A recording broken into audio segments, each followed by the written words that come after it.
So first up we have speaking tonight is Emma Jameson. We're very fortunate that we have an Olympic gold medalist here, and I was a gold medalist at the Special Olympics a number of years ago, also won a silver as well. She has a level 5 qualification obtained from Southwest College in Institute of Leadership Management. She's volunteered with MenCap, and tonight she wants to share with you some of her feelings about the future of young people in Fermanagh and some of the difficulties that they face. So please everybody put your hands together for Emma Jameson.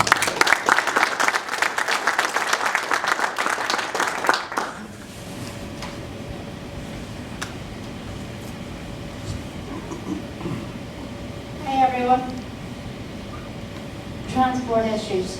If you were to work in Oma and to start at 9 AM, a bus would get you there at 8:40, which leaves Enniskillen at 7:30. However, if you were to finish at work around 5:30, the latest bus is 5:30, but you may not work near the bus station or have to work after your shift. Only one bus goes to and from Oma on a Sunday. Buses to Derry, London Derry, you would need to get the Oma bus to then get another bus to Foyle Street bus station, which means you would need to get another bus or other means of transport to your destination. For example, a hospital appointment or to work. Not everyone can drive due to medical conditions and rely on public transport. NHS issues. Long waiting times for appointments and are not always local, again, is a transport issue for those who can't drive. Issues getting long-term medications as they have been discontinued, therefore have to find alternatives. Shortage on staff. Support for the young adults, graduates and disabled people. Again, transport is a big issue as jobs are limited here and are having to look elsewhere. Graduates not feeling that they are getting the chance as they haven't got any or very little experience. Disability people have been treated unfairly and not getting the support they need to gain employment and when they're in employment. Benefit system. People with disabilities which isn't visible or unable to physically work may seem okay on the day of assessment but have a bad day the day after. To then go through the stress of tribunal process to be told it shouldn't have happened. Struggles with day-to-day living as the money has been cut short, and feels that people who are able to work get benefits while they struggle.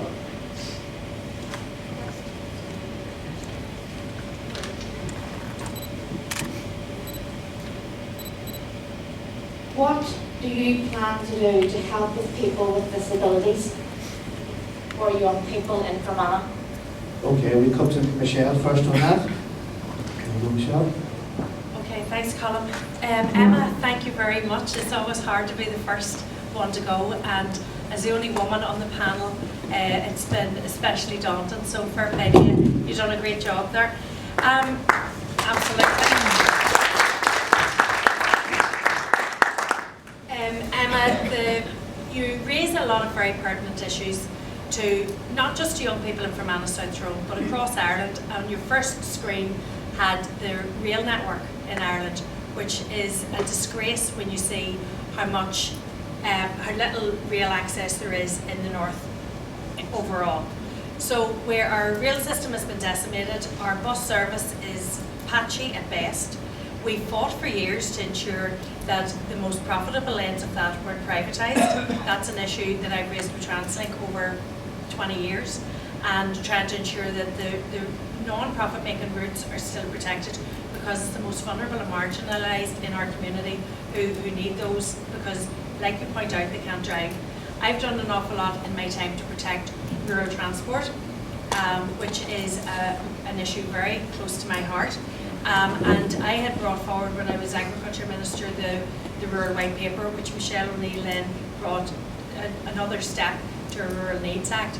But to be honest with you, every single issue, you know, the one about the appointments, again, I've met previous health ministers to say you need to ensure the The people who live far away from the hospitals have a later appointment, and they're not getting up at the screak of dawn and having to travel to Athengelvin or to Ennisket or to Craigavon or Belfast, only to find out that there's 15 people in the waiting room with the same appointment time as they have. So all these little frustrations need to be dealt with at legislative level and ensure.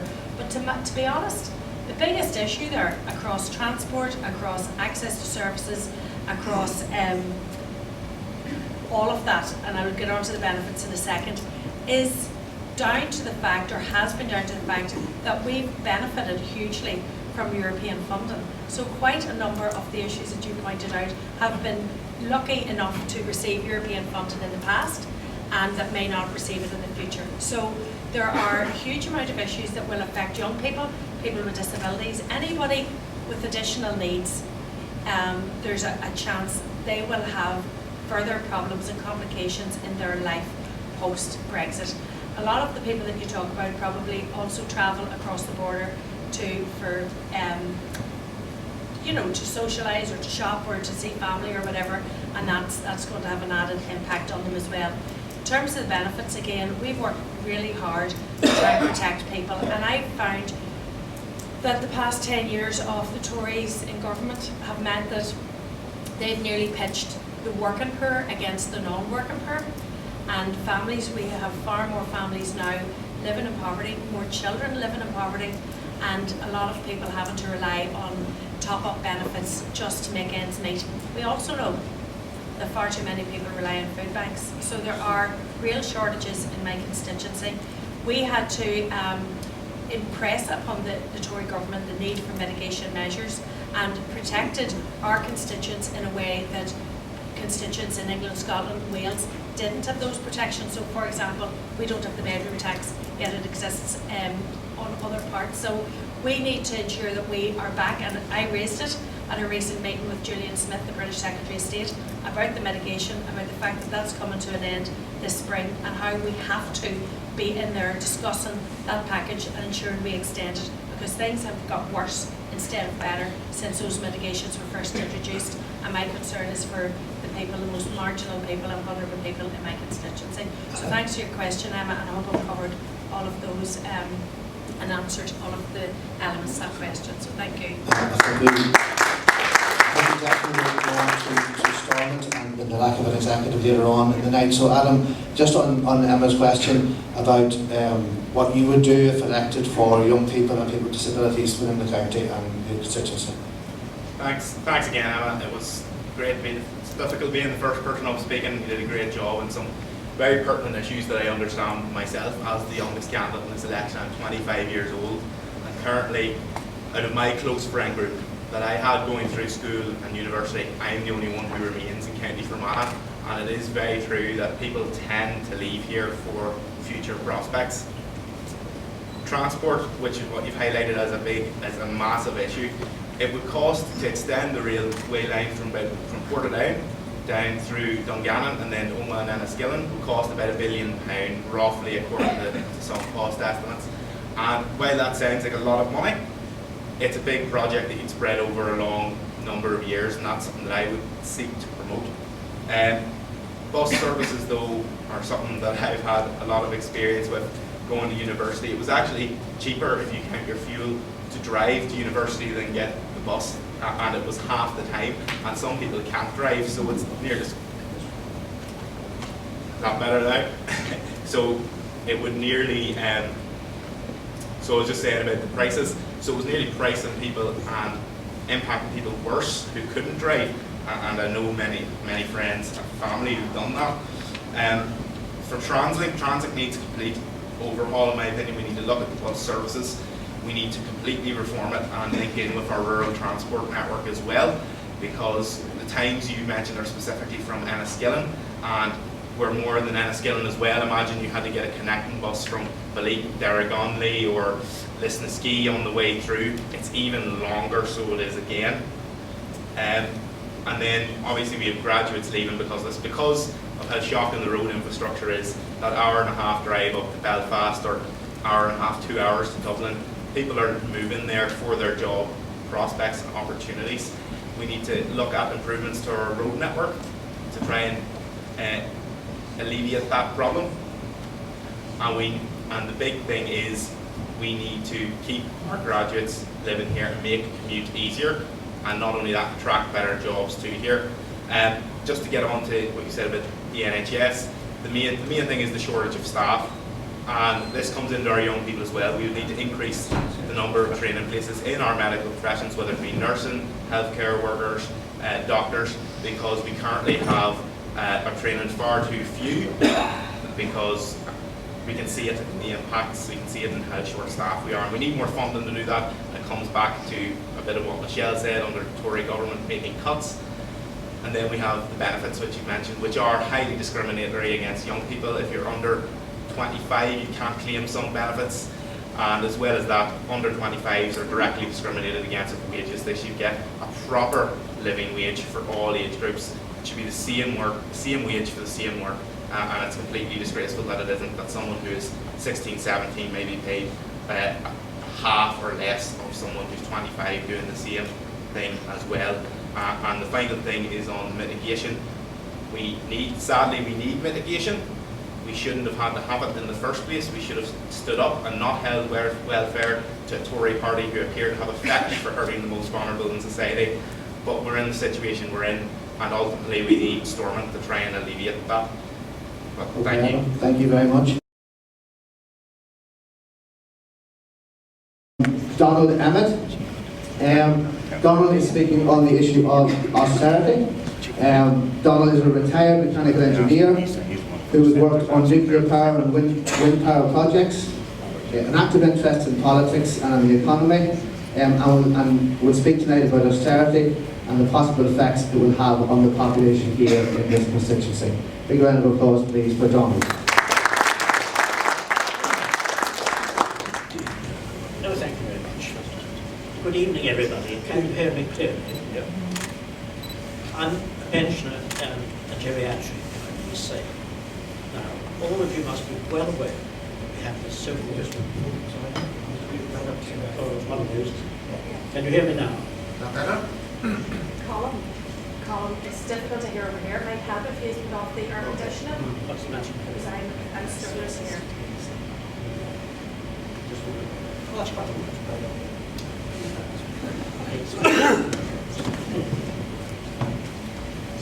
Do I go again? Yeah. I'll start again. I'm a pensioner, and most of you know exactly what austerity amounts to.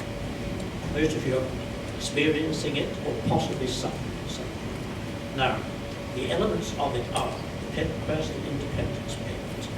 Whatever it was intended to do, and many politicians describe it as intended to do, in my experience, dealing with this particular benefit is causing a great deal of hardship, anguish, and refusals for quite often perverse reasons. That does not achieve what it set out to do. Bedroom tax. But this is going to be a horror that's coming our way, I think, Michelle said in April or March.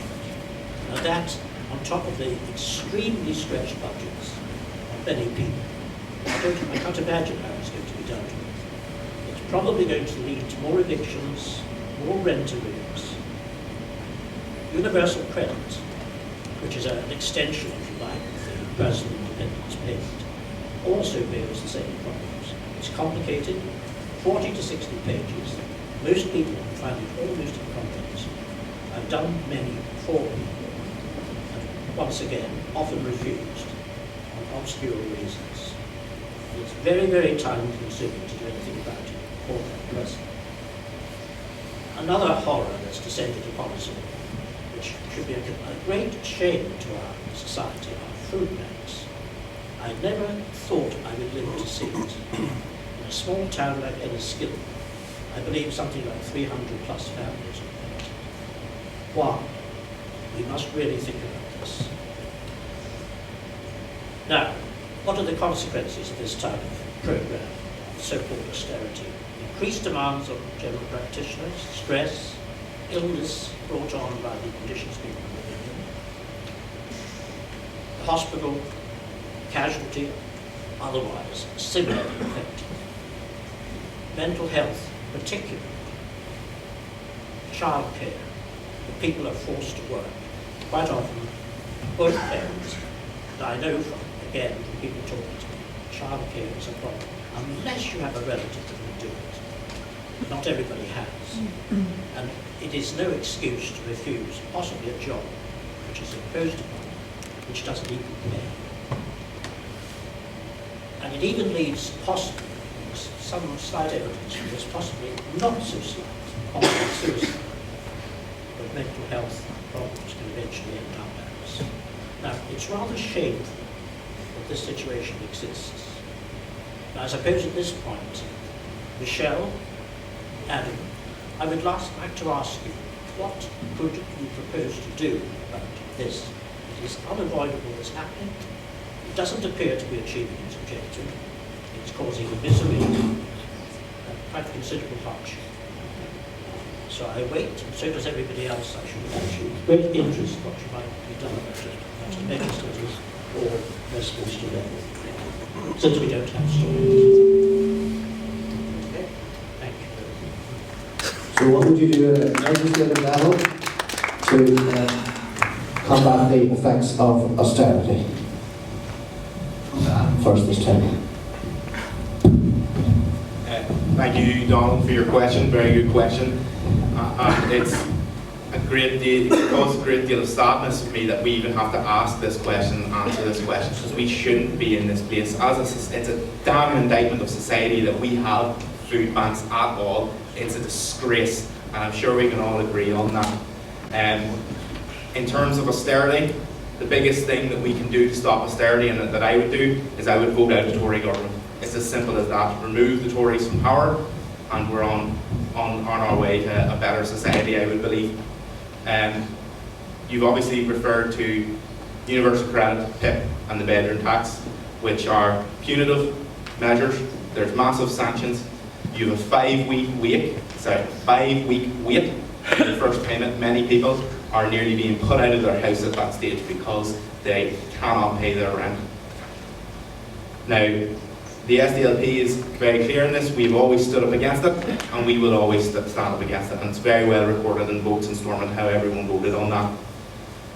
In regards to the terminally ill, I've done a lot of work with constituents since I've been elected as councillor, in particular one person who is terminally ill but isn't eligible because of a time limit constraint on 6 months, even though the woman is dying. It's absolutely scandalous. Scandalous. In terms of mental health, which obviously all this stacks up upon and causes more difficulties, I think what we need to do is we need to be open about mental health. I myself have suffered from mental health issues. I dropped out of university a long time ago, and I spoke to family and friends to get myself back on the right track. But we need to be more clear about it. We need to make it normal to talk about, and we need to encourage it, because that's the way that we solve those issues. Another thing that we would do to try and address issues of poverty is obviously go for proper living wage for all age groups, as I've already said earlier. And as well as that, we would seek to increase free childcare to 30 hours per week for pre-nursery children, so parents can work if they choose to. Because too often women, they reach a point in their career, they have a child and it stalls, and they never recover financially, and that's a total injustice, and that shouldn't be the case. And we would like to give that option to people, that they have that child care if they wish. Okay, so we had. Go ahead. Okay, well, I suppose I'll pick up where Adam left off. When women do have to leave work because there isn't adequate childcare, adequate quality, affordable childcare available for them, often taking that career break also impacts on their pension. So they're doubly affected. They're affected in losing loss of earnings when they're at home raising a family, and affected again when they retire. But this whole system is stacked against women. It's stacked against working families. The Tories' raison d'etre is to look after their friends, the millionaires and billionaires.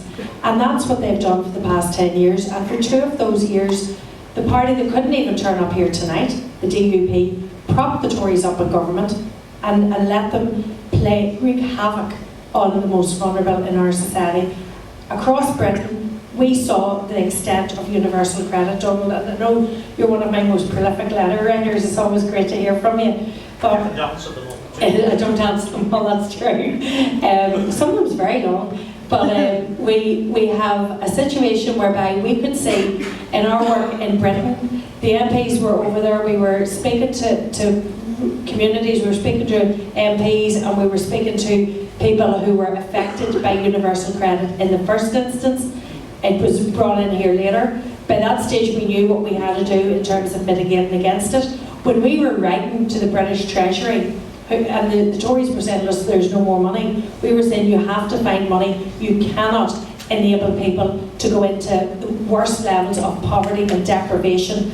And we fought hard. When we were fighting for a mitigation package, the DUP were writing to the British Treasury looking for more money for RHI recipients. So we have a situation whereby the Tories have looked after the tax avoiders and the tax evaders, they've looked after the billionaires and the millionaires, and they have forgotten about and left ordinary people behind. And as a result, and you've articulated it very well, we have more people in receipt of benefits, we have more people needing food banks and handouts and help and going to loan sharks and all of that, when there isn't the dignity in work that there used to be, and there certainly is no dignity in not being able to work.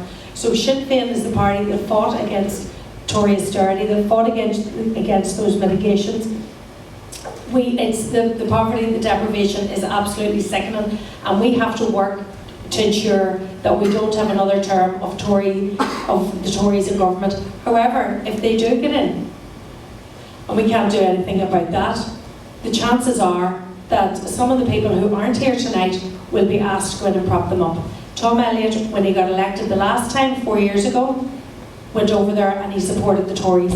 And at the end of the day, and with the utmost respect to Adam, there are two candidates in this race. There's me and Tom Elliott. There's two people who can win. And if Tom Elliott wins, we will all be a lot worse off. Okay, because Tom will prop up the Tories and will prop up the Unions. I'm just going to wrap up, Michelle. Just to get a point of clarification, the DUP weren't invited here tonight because they are running the candidate. Tom was invited to DUP, so just so everybody knows that. Donald, were you happy with the answer, Donald, or would you like to put one back? Well, it does mean, where's the microphone? It does mean, Michelle and Adam, that legislation that exists will have to be overturned and replaced. Otherwise, there's not going to be any correction of this. Now, I do hope you, Michelle, if you get back into Westminster, will sponsor a bill to do exactly that, the present Social Security Bill, and any others appertaining thereto, so Northern Ireland doesn't degenerate into a rather like a Dickensian kitchen. I think I'm not exaggerating when I predict this could happen. Would you agree? I'm looking to the chair here for clearance. Go ahead. Look, I'd say at the end of the day, I think that what happens in Britain is for the benefit or not of the people of Britain. I think Brexit has turned the whole thing around, and 4 years ago we couldn't have imagined that we'd be in this position now. The legislation will only be overturned if there's a Labour government. You know, 7 or 8 Sinn Féin MPs won't have the power to overturn that legislation. We need to see a situation, we need to develop a situation here in Ireland that enables solutions for people in Ireland. And the Tories never cared about what happened in Ireland. To be honest, I've sat in London and watched while government after government looks after people, primarily in England, not even Scotland and Wales, but they certainly don't take much heed on us. And we have to find a way, yes, in the first instance, to fight for the most vulnerable and marginal. I can promise you we'll do that, and there's nobody has a better track record than Mickey Brady as MP or Alex Maskey in the Assembly on these issues. We need to continue to work and ensure, like I said earlier, I raised that with Julian Smith recently about the mitigation package.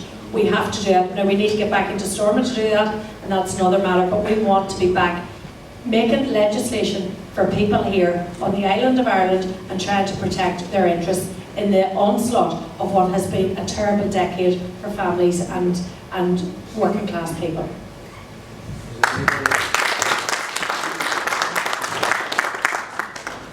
anybody in the crowd would like to, I have a question. say something? Well, if we were hypothetically speaking that the Labour Party was going to win the general election, and hypothetically we were speaking about wanting to overturn the welfare reforms and helping a Labour government overturn the welfare reforms, which one of you candidates would take your seat as an MP?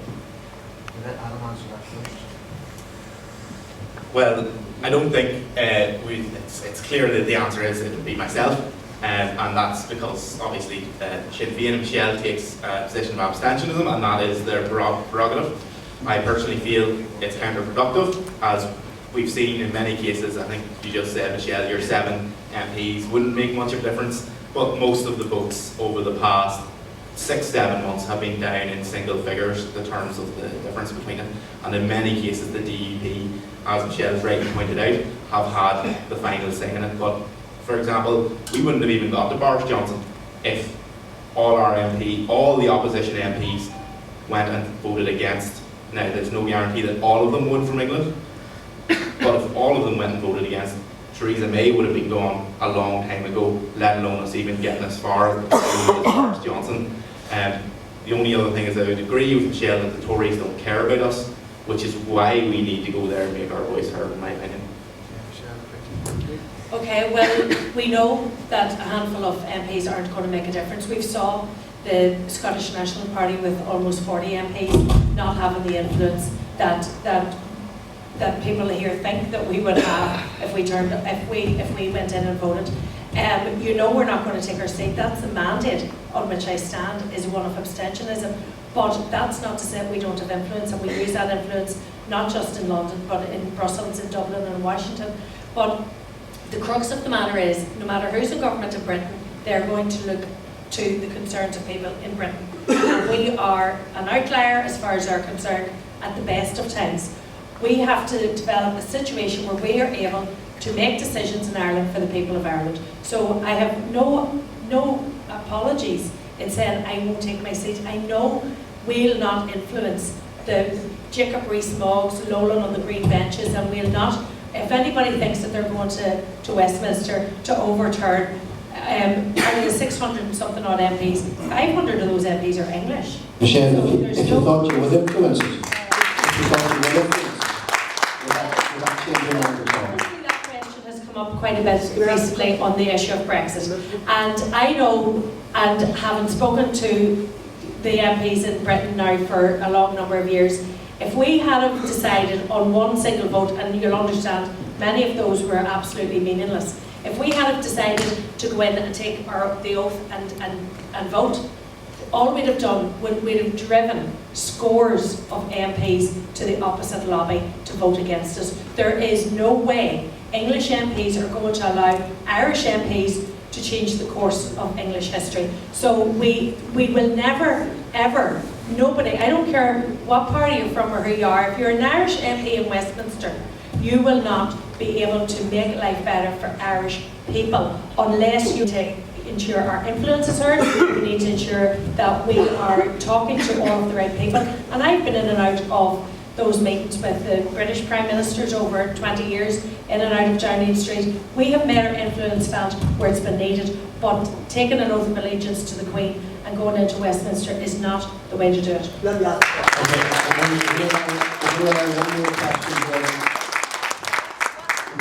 But one question here from Jerry Burns. If you're not going to take your seat, you know what I mean. If you're not going to take your seat, what's the point in standing? If we all know that because you've got a mandate to stand. Yes, Michelle, last year, Roger Wilder said on the William Crawley show about the people don't want us to go in as MPs. Now, do you not think Sinn Féin should give the people a choice if they want you to go in? Because therefore, I'm sure some Sinn Féin supporters want you to go in, others don't. But at least you should give them a choice. Don't have a dictatorship over this. I think you should give them a choice. Okay, well, just so you know, we had our dash in Derry a week or a fortnight ago. And you spoke, 95% spoke in English. Okay, we'll let Michelle answer the question. We'll let Michelle answer the question. In the Clar, over the weekend of the Ardèche, we had dozens and dozens and dozens of motions. Do you know how many of those motions were on us taking a vote of allegiance to the British Queen and taking our seats in Westminster? None. None. There is no desire within. There is no desire within our party. You're right, Martin O'Muller said that the people turned their back on Westminster 2 years ago, and they elected 7 Sinn Féin MPs.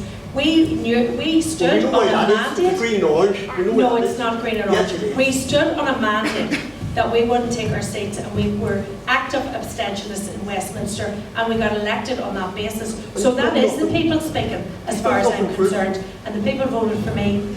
And for every one who says, like you're saying now, you should take your seat, I have 9 or 10 saying, don't ever take We're it. going to let Adam in just for 1 minute.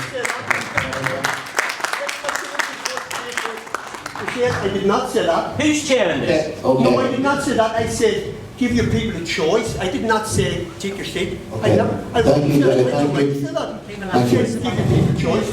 Okay, Alan. People do have a choice. They can vote for a different party. Vote Michelle. It's simply that way. That's true as well. And while Michelle is quite right, she makes it very clear that she's abstentionist and she has every right to And I do that. told you yesterday, I respect it. Yeah, no, I'm just saying that Okay. you want many Sinn Féin supporters and people who will vote for Michelle in this election would want her to take her seat, and potentially would polls show that a certain number of Sinn Féin supporters would, and that's easy enough, but they're happy to vote for her in that situation anyway. Quite often though, one MP can have a difference. Equal marriage was delivered by Conor McGinn, a Labour MP, one man by himself, one person doing his job as an MP with support of other parties from Northern Ireland, such as the SDLP. And I do remember a number of years ago, Michelle was asked this question on BBC Radio. I think she said something along the lines of, well, never say never on talkback. Obviously, that's not going to change. Well, it may not change. Abstentionism changed in result in reference to the Doyle. It changed in reference to Stormont. And I just would hope that if Michelle got in and her one vote would make the difference between a Tory government or stopping Brexit, that she'd consider it. Okay. Thank you very much, Adam. We're going to move on now to the third presentation tonight. I know people may want to talk, but I want to get through the 6 presentations. This presentation is on health. It's been given by Damien McHugh. Very glad to have Damien with us here tonight. Damien's a qualified nurse. He's lived and worked in Fermanagh since 2002 in a variety of frontline nursing roles. So he's here tonight to talk about the NHS and some of the issues that the frontline staff are facing. Please put your hands together for Damien McHugh. Thank you, Damien. Okay. Michelle, you talked about Northern Ireland being an outlier in England. Fermanagh is the outlier of Northern Ireland. And we can see that in the health inequalities that are there. The Northern Ireland Statistics and Research Authority shows that in Fermanagh we have Northern Ireland's lowest wages, we have the longest hours and the worst public transport, and that's already been alluded to in previous presentations. We also have the highest levels of unfit housing. We've got the highest percentage of over 65s with incomes below the poverty line. The South West Carers Association showed that more than 1 million miles is travelled by Enniskillen people in the last year for hospital appointments, most of those to Altmagildon. Inequality equals maximum travel burden on Northern Ireland for Fermanagh people. The most time, the most cost and the highest financial loss is suffered in Fermanagh compared to other counties. It's estimated that those costs come to about 9 million per year for the people of Fermanagh, and that equates with maximum suffering and pain. If you look at this map, it shows where you are in relation to the major centres of hospitals, and you can see that Fermanagh and the South Fermanagh and the West Fermanagh are the furthest away. And when you're the furthest away from a major trauma centre, that has major implications for your health if you have any kind of trauma. There was a Pathfinder project that's going on at the moment. There was a presentation done in the Ardone. They were a ticket-only event. They were not open to the public. There were some statistics, and startling statistics revealed that, and I've seen the videos where these have been presented by professionals in their field, and they showed that 81% of people in Fermanagh and services, average access to services, and 10% more likely to be admitted into hospital than other areas. Fermanagh women are shown statistically to be losing a year of life expectancy, falling from 83 to 79 in just 4 years. No reasons why. The highest rates of serious mental health issues. About 1 in 100 people in Fermanagh suffer mental health issues. Enniskillen has double the average rate of suicides and the highest rate of drug abuse. Cancer incidence is up 20%, with lung cancer being up particularly by 60%. Rates of cancer in this over 75s on the increase in Fermanagh. Dementia rates, Fermanagh has the highest, second highest in Northern Ireland, and they reckon that that's going to double in the next 10 years. With the lowest rates of GPs, we're losing GPs all the time in Fermanagh. People can't access their GP, so what do? They go to A&E, which is already overburdened. Dr. Susan Connolly, a cardiovascular consultant, said that cardiovascular disease rates double every year, and that's a tsunami coming down the road, because that has major health problems. And given that they have moved the cardiac catheterisation labs to Derry and to Belfast, we in Fermanagh have the furthest to travel to any major regional services.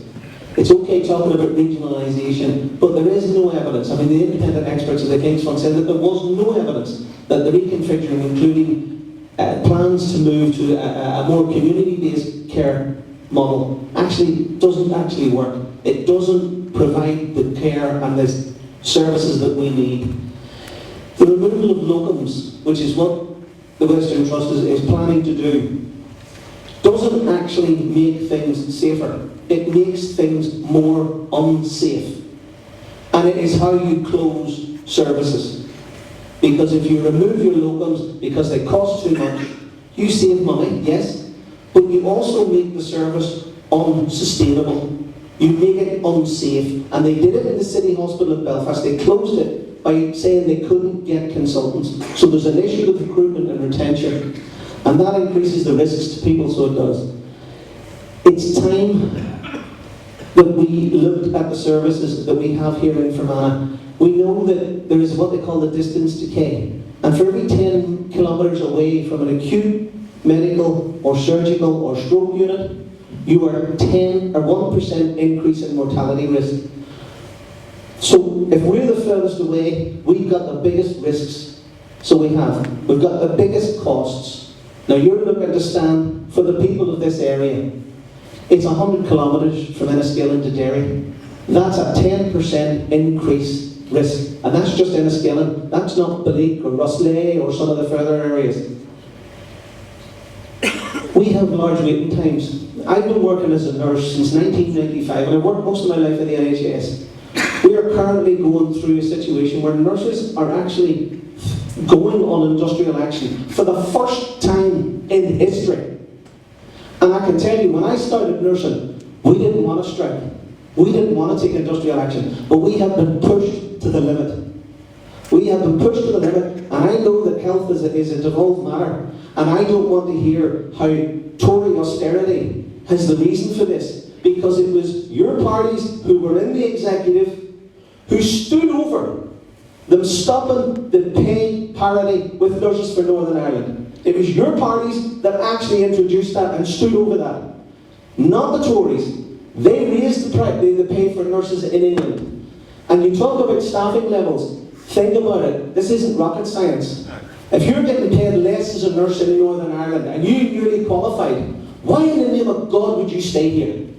You would go to England or Scotland or Wales, where you're better thought of, where you're better paid, where you're better appreciated. There is a massive crisis in the NHS at the minute as regards patient safety, and I know that people are behind the nurses striking, and I understand that people are worried about patient safety.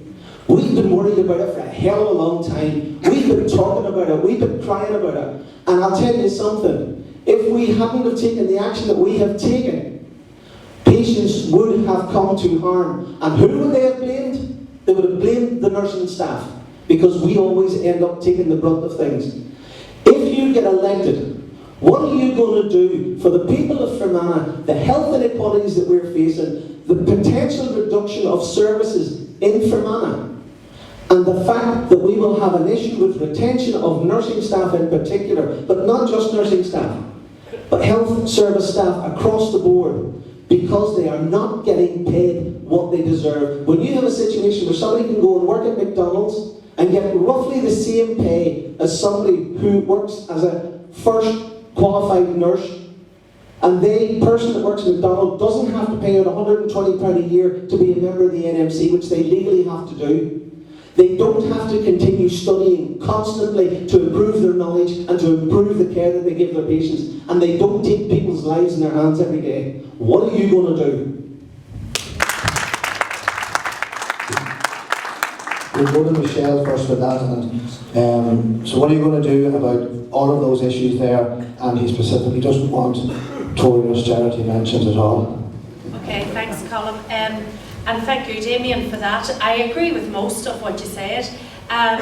One thing probably I would take issue with, our budget has been decimated and Tory austerity is responsible for it. So we have less to work with. No matter who is the health minister, we would have much less to work with. I also wanted to check you on the fact that it wasn't us who broke pay parity, it was the DUP. It wasn't you that broke it, but Michelle O'Neill continued it. Michelle O'Neill was the first one to give an increase, and she knew it wasn't enough, but it was what she could do at the time. So Michelle increased the first increase in pay in a long period, and staffing levels are important, because at the minute, and I in the past 20 years, I haven't gone a week without talking to somebody who works in health, whether that's a doctor, a nurse, a healthcare worker, a consultant, somebody who works in mental health. There isn't a week that goes by that I don't engage with people from health, because it is the biggest issue facing us all after Brexit. And there's a few things that we need to recognise. We do have an ageing population, we do have an increase in dementia, we do have an increase in cardiovascular disease, we do have, you pointed out the life expectancy. Do you know every single person in the north has a lower life expectancy than the people who live across the border? Partition has failed all of us in the north. All of us. Whether you're from a loyalist working class community, a nationalist working class community, partition has failed us. And it can never work. So I spoke yesterday to a consultant, and we were talking about the need for sustainability in our services. 20 years ago, I was fighting to ensure that the new hospital was built in Enniskillen, and I'm very glad we did, but I continue to fight every day to ensure that there are adequate services in that hospital to make it viable. Yesterday, I spoke to a health consultant about the need to develop All-Ireland links. We cannot, as we've seen in, for example, paediatric cardiac services, we cannot sustain that in the north alone. We have to work with a critical mass in the island of Ireland to give us the level of expertise that we need to develop safe services. So we need to be creating All-Ireland links. We need to be creating hubs. The likes of the Cancer Centre in Almagalvan is there to protect people on both sides of the border.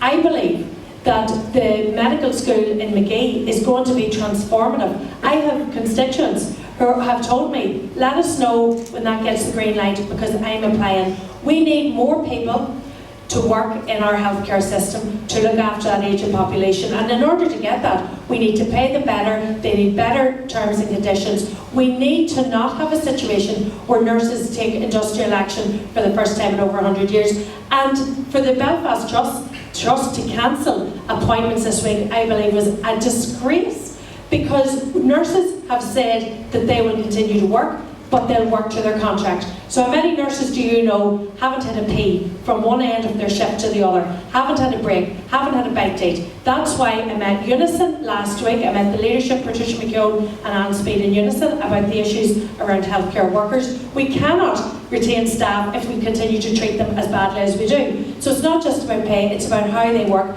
And nurses that I've known for 20 years have told me that in the past 3 or 4 years, they have never got it so bad. So Sinn Féin will continue to stand up for our rural dwellers to ensure that we have access to services. We all in this room pulled together on the stroke consultation. We all worked to ensure that our voice was heard in Fermanagh about the need to protect our stroke services. We did the same on breast services in Craigavon, because again that affects a big number of women in my constituency, women and men. So I have always stood up for the health service. I continue to do that with my dying breath if I need to, because without the people who work in our health service, we have nothing. But we are genuinely going to have to look at developing ways to deliver it better. And Michelle O'Neill, in the 9 months that she was Health Minister, brought in the Transforming Your Care document, because we recognise that we have to work better to achieve better. It's not good enough that we die younger in the north than people in the rest of Ireland, and we have to change. The system is broken irreparably. It cannot be fixed in the current system, and the status quo can never work for my constituents. Fermanagh.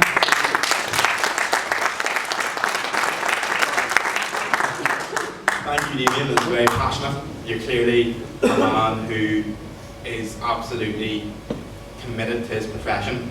I have a close friend of mine who I lived with for many years, and I just qualified as a nurse about 3-4 years ago. And just this year, he's left the profession. This comes to what you're saying about staff versus retention. We've trained someone, we've got them to a brilliant standard, an A&E nurse in this case, literally working and saving people's lives, but because of the pressures, the working conditions, the lack of pay, he came home crying at nights. And this wasn't a person who would cry normally. This is someone who had saw people die in recess. And the first thing, funnily enough, when he was finishing uni, that came to him was about going to Saudi Arabia and big, massive pay.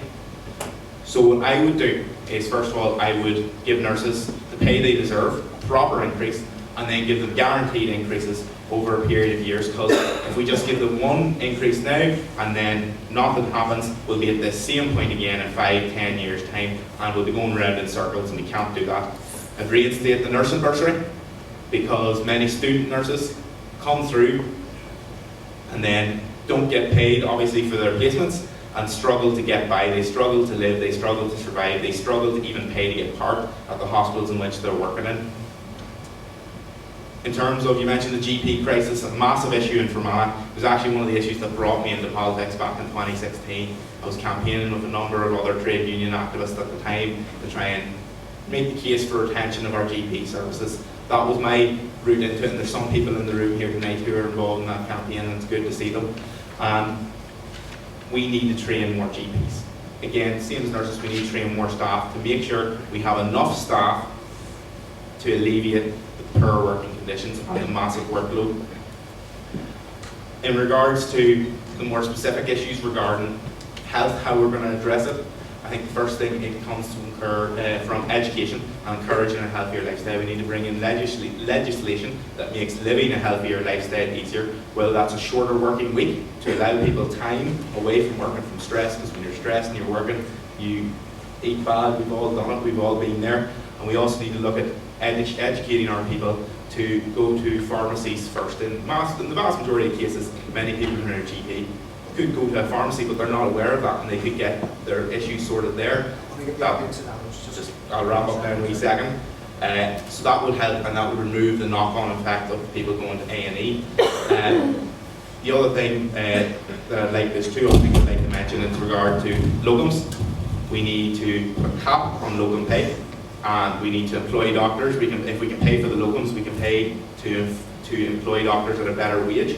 And as well as that, we do need to reform our health service. And there is reform sitting there, as Michelle said, that was started, but sadly without Stormont, it's going nowhere, and that's what we need. We need Stormont to come in and actually kick-start a bit of change for the better. And yes, we do need to look at an all-island model to have that critical mass. It's the way forward. Okay, and thank you. The question here just down the back. Thank you. My name is Jill Weir. I would be the Unison, the local health rep. A think Damien, in support of our comrades, I can just stipulate nurses have been out on strike before because Unison have taken nurses out before. History is being made at the minute with RCN, and we stand in unity with our RCN colleagues and are delighted that they're coming out. Nobody comes out easily.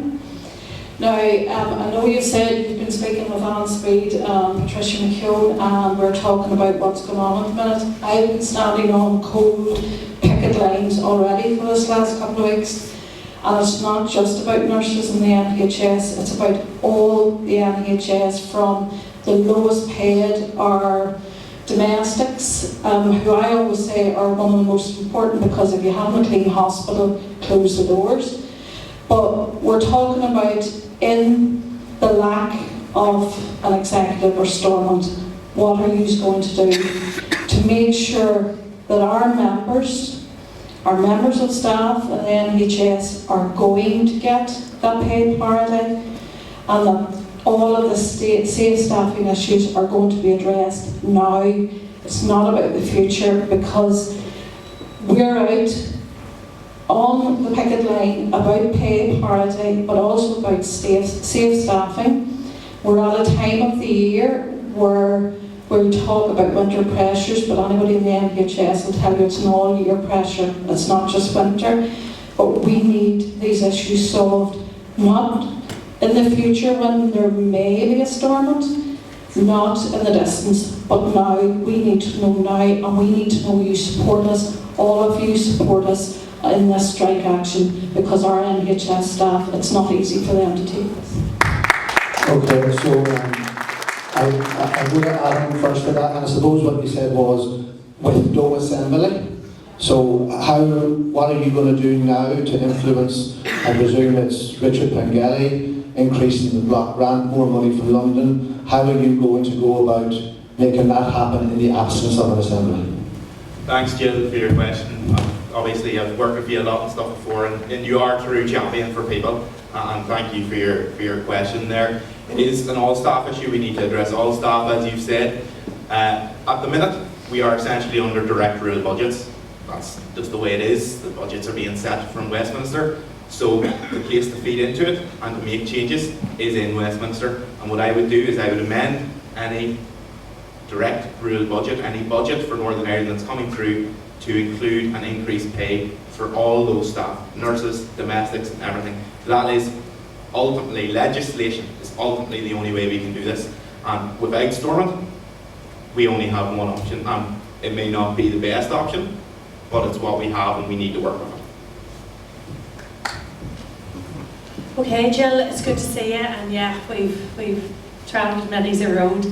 And there's a lot more to do, and I'm very lucky in the support and the advice and the team we have in Fermanagh, and I know you know Debbie Coyle very well, who herself is a healthcare worker and who is often the first person to praise me of what's going on locally, on a day-by-day basis. I'll be on the picket line tomorrow with the healthcare workers, and I know that includes porters and laundry assistants and security staff and mortuary assistants. Healthcare, and you're right, the domestics are the most important. They're the line of defence against infection. So when I talk about healthcare workers, I'm talking about everybody.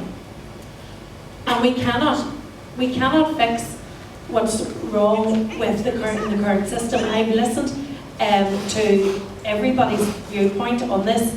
I was astonished to hear today that the Department of Health have not met the unions face-to-face on the staffing levels, and safe staffing levels are critical. That's a lot to do with the disaffection and the stress levels of our healthcare workers. So the Department of Health haven't sat down and done a face-to-face conversation with the unions about staffing levels. That's not good enough, and unfortunately, like I said, the status quo cannot work. We absolutely need Stormont back up and running. And we cannot afford to be in a position where we don't have an executive that's based on integrity, on sustainability, and accountability. And we in the next couple of weeks. In the next couple of weeks, well, I don't know if Richard Pengelly or the British Treasury are prepared to shake that magic money tree that we heard so much about. But certainly the 1 billion or 1.5 billion or whatever on confidence in supply, it's one of the things I talked about to Unison, and they've said that money might have been allocated, but it certainly hasn't come our length and it hasn't been spent. So there is money in the system. People, to be honest, I do believe, Colin, that it's in the Tories' interest to run the NHS into the ground so that they can privatise it, so that we're forced to bring out healthcare insurance, to find an alternative to accessing the services that we need, so that we go down the route of privately for treatment that we can't get on the NHS. And they're trying to dismantle the organisation that is so dear to our hearts, that we were there with you, Jill, the day of the 70th birthday party. I'm still gutted that it didn't get cake.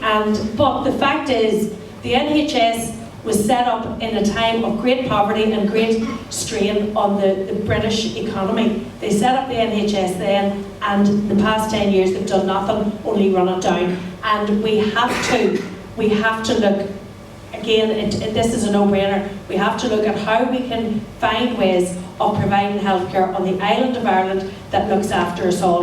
But we have an ageing population, we have people on waiting lists. It isn't acceptable, it'll never be acceptable, and we will do everything we can to get Stormont up and running straight after the election, and that we can find a way to deal with this locally.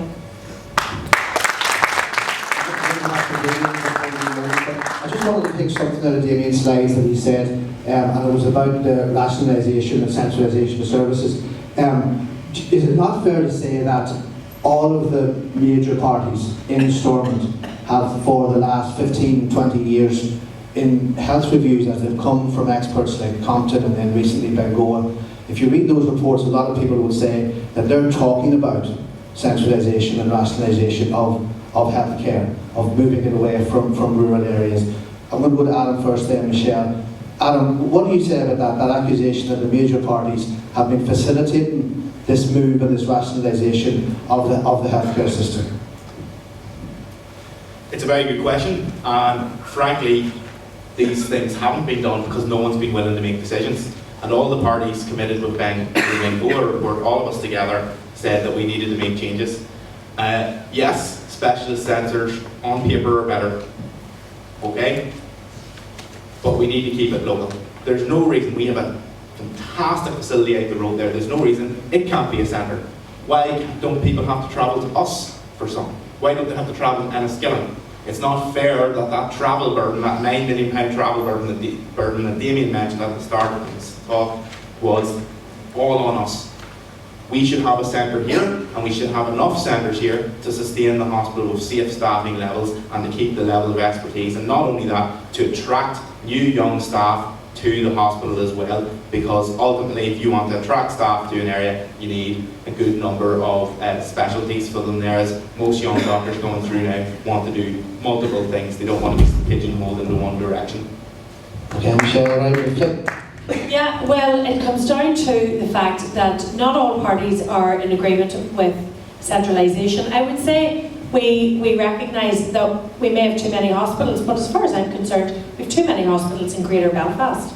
And we need to ensure that services are maintained and spread across, that people have access to it. The most horrifying graphic I ever saw was the one where the Department of Health, in their plans to rationalise breast screening services, if you took a picture, a map of Ireland, looked at the Rural Needs Act, has this been equality proofed? Has it been rural proofed? Have you made a draft plan on the basis of complete unsustainability? So I agree with Alan. We need to ensure that people have access to services. That means that we don't all travel to Belfast for things. That people can travel. I don't mind. I'm happy to travel to the hospital in Enniskillen for stroke services, because I know I get the best care on these islands. But I might need to go elsewhere for cancer services, and that's okay, but we need to ensure that services are retained. And Bengoa did talk about how we needed to rationalise, but he never identified hospitals to close. And we've been fighting. I don't know how many health ministers I have lobbied over the years for safe, sustainable services in my constituency. So that's the hospital in Enniskillen, South Tyrone, minor injuries unit there has been really successful. Craigavon deals with a lot of people from this constituency, but also the sustainability of our primary care centres, access to GPs, access to dementia centres, dementia care, access to nursing homes. Okay. So all of that is vitally important. All of it has to be integrated, and it all has to be on the recognition that we need services across all of the 6 We're just counties, gonna go- and not just in Belfast. We're just going to go back to the panel. They're all lovely platitudes, and thank you for them. But we need action. We need something to actually be done. A lot of the talk was about pay parity there, but it's more than that. There's safe staffing, things that are happening, and I know this for a fact. This weekend, I know of a nurse who worked on Saturday, a long day, then did an on-call overnight, and then worked a long day on Sunday. And the reason that she did that was because there was no other staff there to do it. Now that is not safe, it is not sustainable, it is going to create problems. That's what we need to change, as well as stopping the health service from being Belfast-centric and the Western Trust from being Derry-centric. That needs to stop.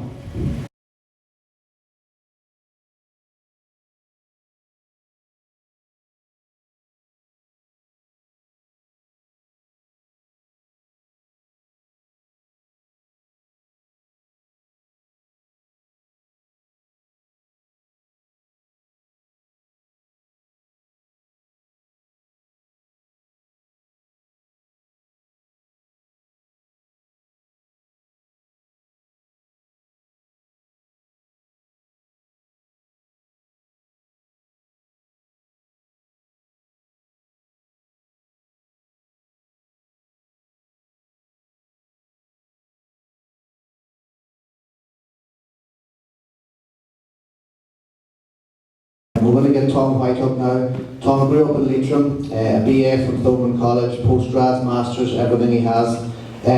He works as a principal network design engineer with a global telecommunications company, Tom, and he's an expert in environmental issues and an expert on all things fracking. Thank you very much.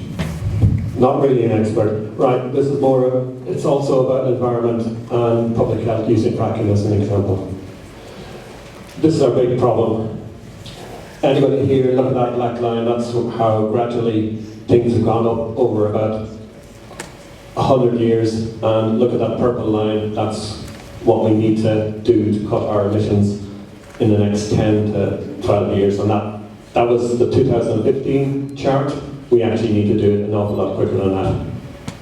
Really, it's one of the biggest things that's going to hit us. So Tahor have applied for a new licence. There's all the dates. 2016 they applied for it. Last year, around this time, there was enabling legislation to allow the application to progress. There was a consultation earlier this year. And then I found the consultation response has now been published on the site. Not in the consultation area, but in a different part of the department's website. That's where we're at. It's more or less the same as what they got in 2011. Everybody looks at that and thinks that's okay, but remember that our trade winds blow all the crap onto Lisnaskea, Enniskillen and Irvinstown and Ballymahon. Sticky tape. Our laws are woefully inadequate. Permitted development. We drilled the well 400 metres from a water catchment area that supplied 100,000 homes in Belfast. The US people were horrified that this went ahead and went ahead without planning permission. We've got no oversight and no legally binding climate targets.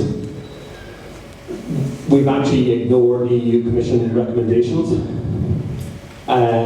There's no need for public consultation, no legal requirement for public consultation on a 30-year petroleum licence, no statutory consultees.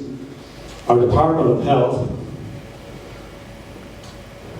did not submit a consultation response despite having a duty to protect public health and human health, and information requests they're returning on meeting responses. Policy seems to have been updated in about the 2009-2010 time frame to use the word expeditious. Let's do it as fast as we can. No strategic environmental assessment carried out on either policy or on licensing, and things always seem to happen around Christmas. That just seems to be historical, so I'm looking forward to, after the election, and finding out what's landed down here. The Department insists that the Minister will be required to approve, but the letter to Tambour suggests that this could change pending other political decisions. No consultation with the Republic, but then again, the Republic of Ireland, the government there has their own problems.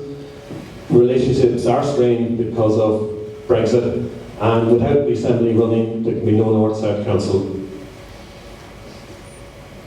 The Department for Economy, I mean, if you look at the burn by Sam McBride, it doesn't look good, and nobody comes out of that book looking good. I'm seeing some of those same issues as highlighted under RHI, and without Northern Ireland government in place, we can't change policy. Climate change is now a massive issue. It's greater than the economy according to the polls. This is over, if you look at the election tractor polls, and they had their climate change debate. Gas is, it's the 2000s, we're past gas. And where does that leave gas to the West? I mean, it's 250 million now. The cost was estimated at 200 million in 2013. If we have to reduce our emissions in the next 10 years to net zero, why would you go out and buy a gas boiler now? Lots of talk about public spending in the election. It's really important that politicians understand this. There's not that many people going and making it, but private debt, and private debt, this includes private enterprises like oil and gas companies. They can't decommission the sites in the North Sea. They've got no money, so it's going to fall on the taxpayer. But if these companies go bust, everything falls on us. Again, I had to put up this chart again because it's really serious. But we have other problems here in Northern Ireland. The environment it seems to be the sink of everything. It's forgotten. We've got loss of habitat. Our water quality targets by 2020, we're supposed to have 70% good or better quality. Currently, 32.7%. This is Northern Ireland. We're supposed to be a green part of a green and pleasant island, and our water quality is only 1/3 of our water is good. Mumbai, the biggest illegal dump in the EU, might be not the biggest illegal dump in the EU in a few months' time. No emissions tests on private vehicles, not since 2006. There's a succubancy. Yeah, that's grand. All our cars, if you've got a 4-year-old car, it's illegal to drive across the border. The EU will be coming after us. The environmental fines for the EU, even after Brexit, they'll come from the block grant. In Northern Ireland, 12% of the UK ammonia emissions. We've got 3% of the UK population. We've got 6% of the land area. Anaerobic digesters. This scheme might dwarf RHI. We've got corporate investors buying up these and being awarded grants to put these in place. Mega farms. We've got 1.3 million tonnes of slurry. That's the same amount as would be produced by 12 million people. And the population of Northern Ireland is 1.8 million. And I'll just go at the very bottom there, 100-year events. 2009, 2015 floods here in Fermanagh. A lot of people were affected. 2010, we had the lowest ever temperature recorded in Northern Ireland. And 2018, we had the longest sustained period of temperatures above 25 degrees or something like that. I can't remember the exact figure. Our climate is changing. Our local development plan caters for 1 in 100-year events, and we're seeing that in the last while. So, questions? Fairly straightforward. Will you commit, or on behalf of your commit to bring forward legislation to ban fracking in Northern Ireland, or support legislation to ban fracking in Northern Ireland? B, will you support the creation of an independent environmental regulator for Northern Ireland?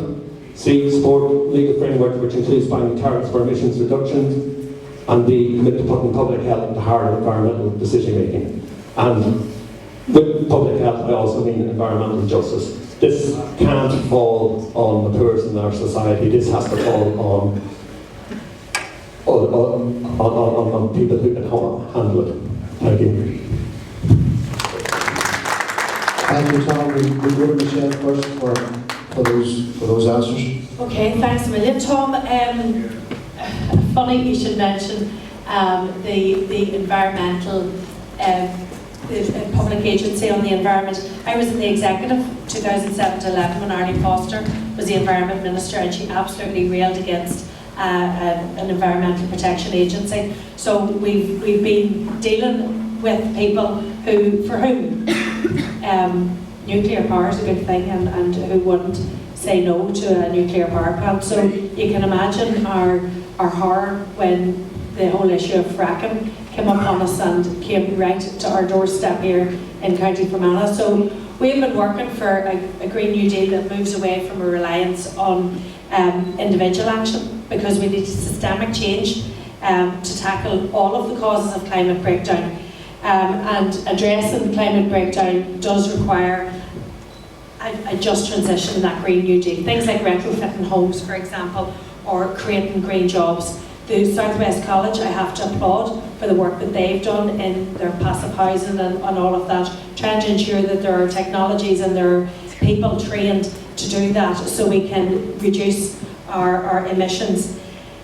The big corporate polluters that you mentioned have been backed up by the Tories, backed up by the people who backed them up.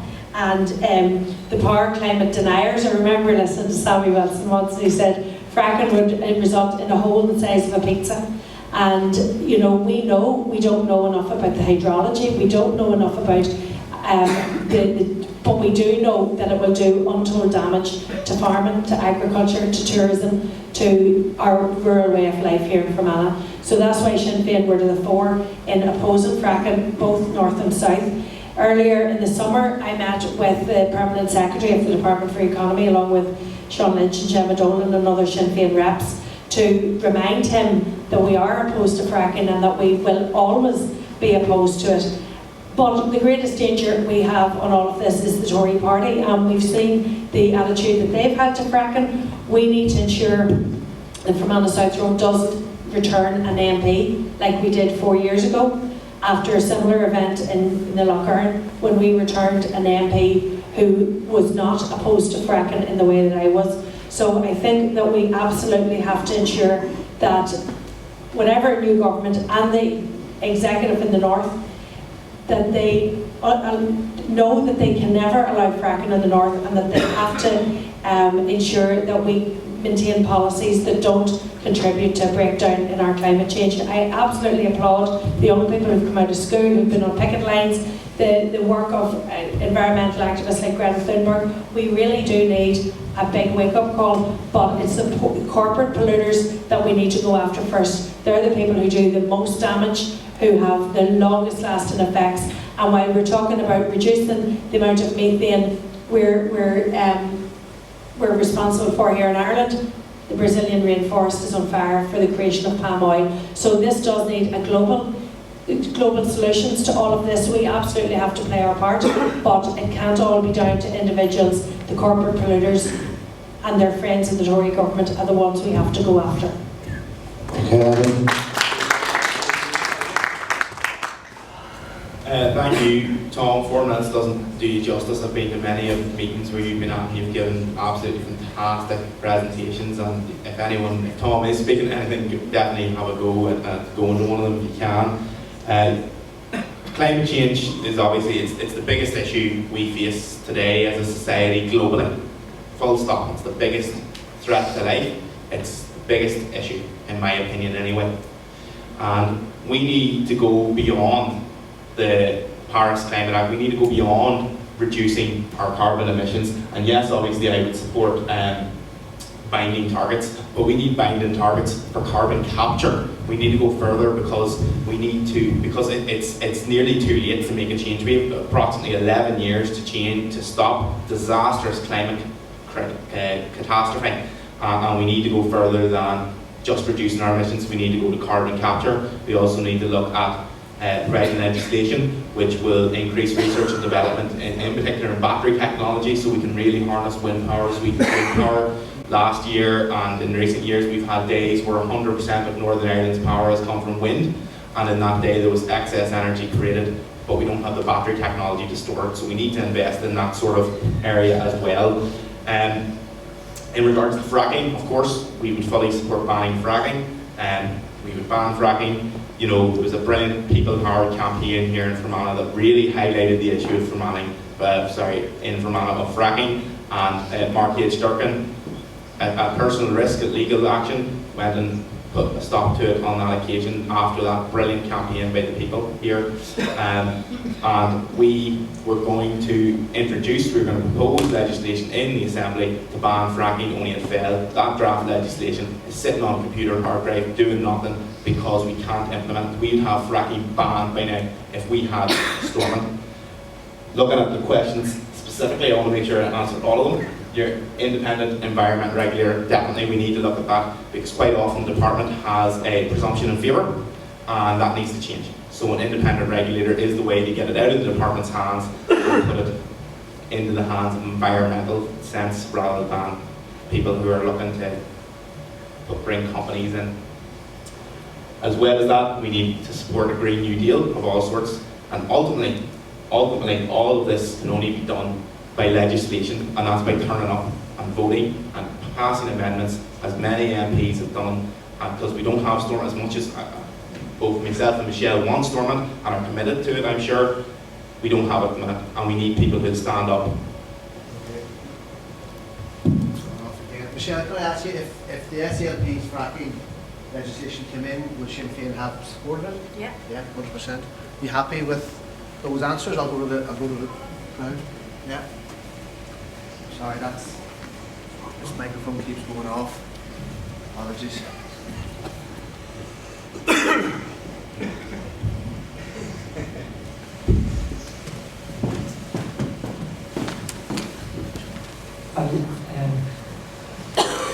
Eddie Mitchell, some of you know me already. I've been involved down here a bit. Eddie Mitchell from Hamilton. We were lucky enough to ban fracking in the Republic in 2017, and what I seen there was, I seen a very simple question asked. So, will you bring forward legislation to ban fracking in Northern Ireland? And then there was a reference also to public health. I felt, Michelle, that you didn't answer at all on the fracking ban. You didn't say that you'd bring forward legislation to ban fracking in Northern Ireland, which really concerned me. I asked if she said she would support it. No, she said she support other. I want to know if Sinn Féin will bring forward legislation to ban fracking in Northern Ireland. And I want to know why you don't talk about public health when you talk about fracking. Okay, I'll let Michelle answer that. I'll get the microphone and I'll bring you in then. Okay. Just a couple more comments just before we go on to the next presentation.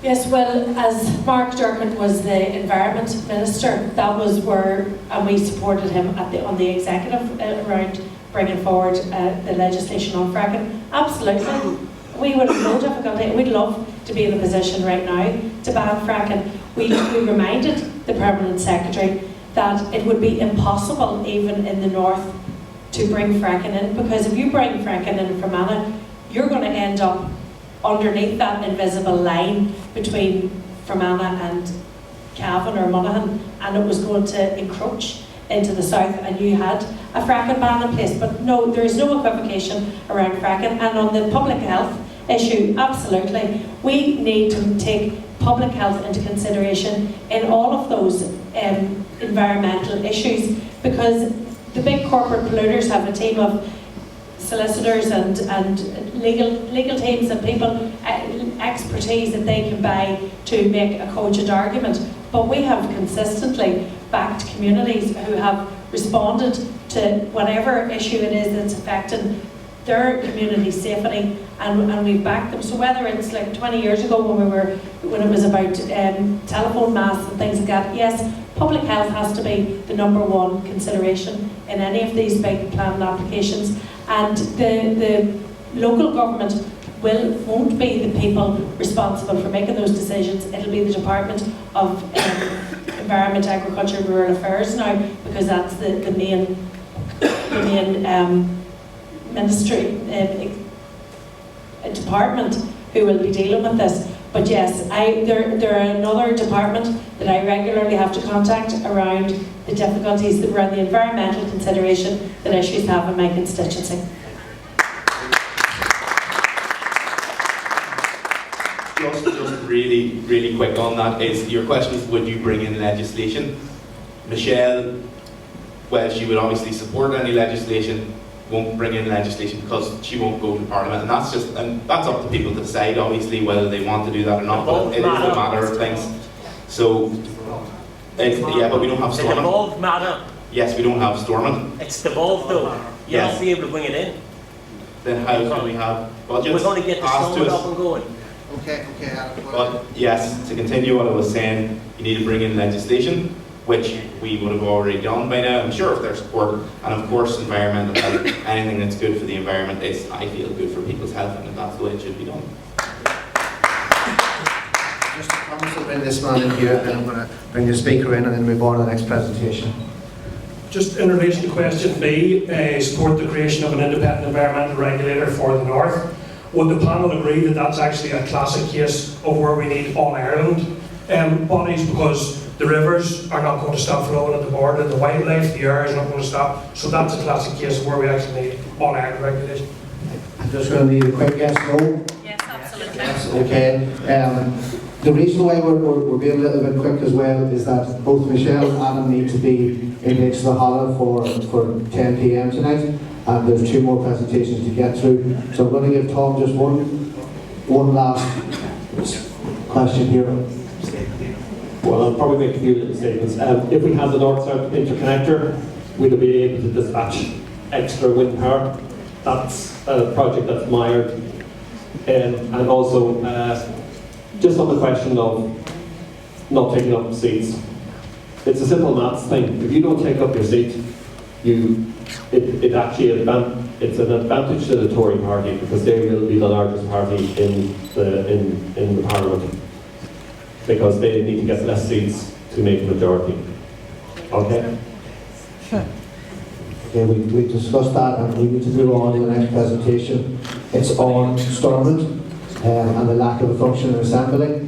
And the presenter is Dylan Quinn. I'm sure we all know Dylan from the We Deserve Better campaign. So we're going to hand over to Dylan now. Thanks very much, Dylan. Round of applause, please.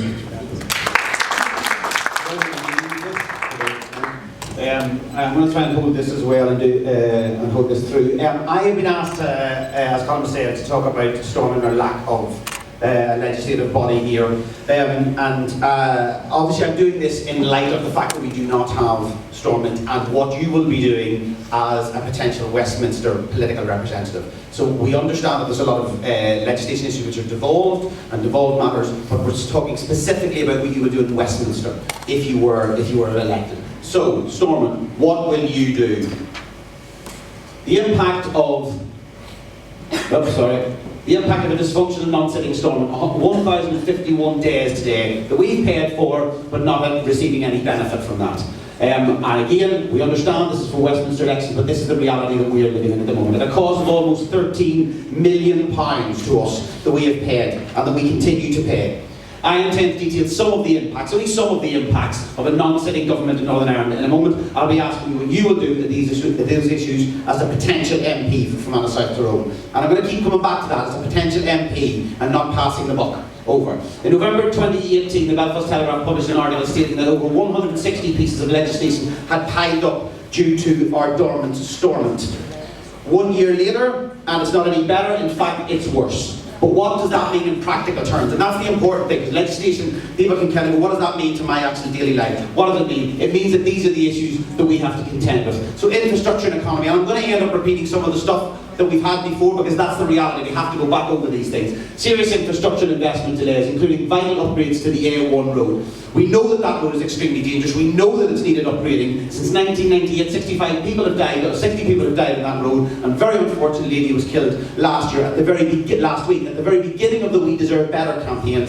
a mother contacted me because her son had been killed on exactly the part of the A1 that would have been upgraded had legislation been passed in Stormont. And that young man died as a result of that not being upgraded and legislation not being passed.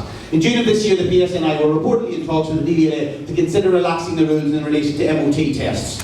So we're going to end up with cars on the road that haven't been MOT tested appropriately. A delay in the development of the superfast broadband strategy to support social and economic development, damaging an already struggling economy. The city deal for Derry, which Michelle you have already referred to, is under significant risk due to the delay in funding. This includes provision for a new medical school at the University of Ulster to support a generation of new doctors, damaging an already struggling healthcare service because the funding will not come into place if we don't have Stormont, and the Secretary of State has stated that emphatically. A failure to develop and implement a Northern Ireland investment strategy beyond 2021. It runs out now on what's going to happen. So how do we plan for the future? How does any business plan about investing in Northern Ireland if we don't have an investment strategy, damaging again an already struggling economy? The CBI in the last couple of weeks states the failure of Stormont has cost our economy £1 billion, and there is the struggling economy that I have referred to. Security and justice.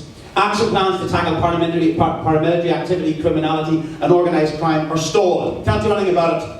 Necessary appointments to the policing board to support oversight and strategic development are stalled because there's no ministers in place. The political vacuum is providing space for those intent on causing political and community chaos and undermining the very essence of the peace process that we have. And note the increase in dissident activity, which we've seen in Fermanagh. The age demographic of those involved in that is really stark. They are not the 60 and 70-year-olds who have been involved with it a long time. They are 18 to 25-year-olds who are a new breed of people coming involved because they do not have any hope in this on the island and progress here politically. Legislation to protect women from new digital forms of sexual abuse cannot be advanced because it's being stalled. Requested legislation to protect adults from abuse as developed across the UK and Ireland has been stalled. Well, where do we start? A failure to engage in political dialogue. There's no substantive talks. They're not going on regularly.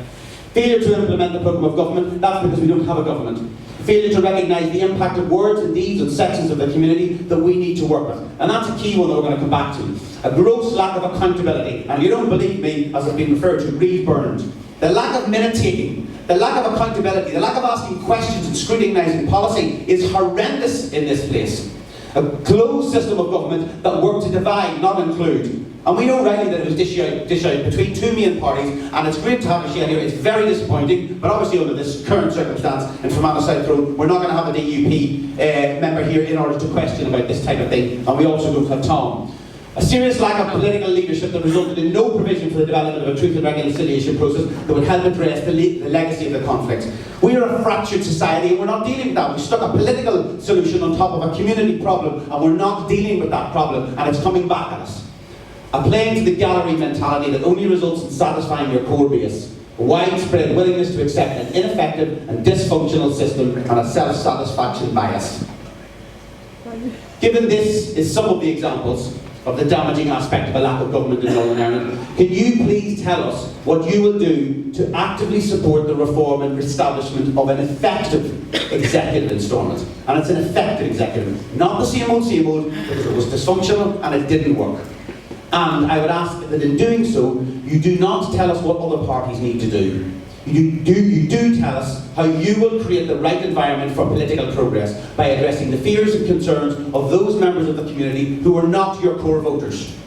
We need political representatives that reach across our fractured society to create partnerships for political progress, not the politics of repeated failure, which is what we have been offered of late.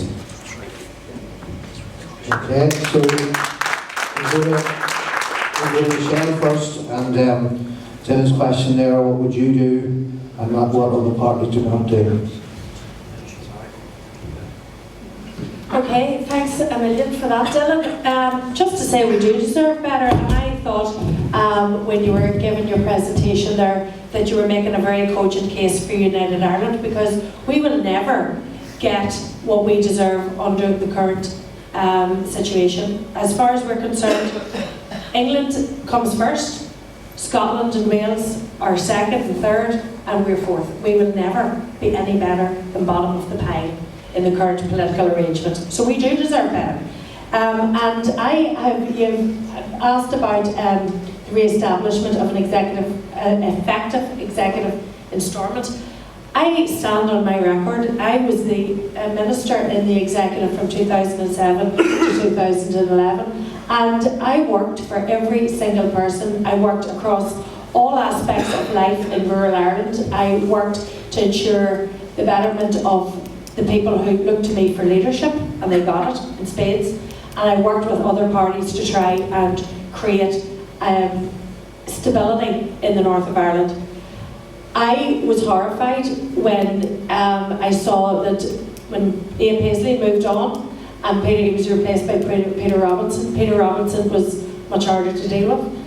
And when she came into the position of First Minister, Arlene Foster was even more difficult to deal with. And while I was not in the executive at that stage, I could see what was happening. As far as I'm concerned, this place, the North, the creation of the North, we're almost 100 years from the creation of the state. And it has never worked. It's always been dysfunctional. It's always had discrimination and sectarianism at its heart. And, you know, before I was born, my family were campaigning for we deserve better in housing. People, some of the people in this room were saying we deserve better, we deserve one man, one vote, was the mantra back in the day. This place, if you had another 100 years, it probably still wouldn't work. So while you've specifically said, don't tell us what other people need to do, we have done what we have been expected to do, what has been asked of us, and we went over and above and beyond all of that. Martin McGuinness had the patience of a saint to do what he did, and he worked really, really hard to try and build trust, to try and build a relationship with our colleagues around the executive table. When I was in the executive, the person who sat beside me was Margaret Ritchie. And at that stage, there were 4 parties around the executive table, and I felt that that was certainly much more helpful. I know that the UUP and SDLP then set up an opposition type arrangement, but I do believe that all the parties need to be around that executive. They need to be all working collectively, and they need to be taking decisions and standing. No, Dylan had about 20 minutes there. I need to respond to quite a bit of that. I want you to get the last Dylan, presentation too. we need to ensure that everybody is working, and we can work, but we can't. You can lead a horse to water, Dylan. You absolutely cannot make it drink. And the people that you really want to direct most of that ire at aren't here to face you tonight. Ourselves and the SDLP are. So we do deserve better. I don't know that we can ever get it in a 6-county arrangement. I want better for my children too.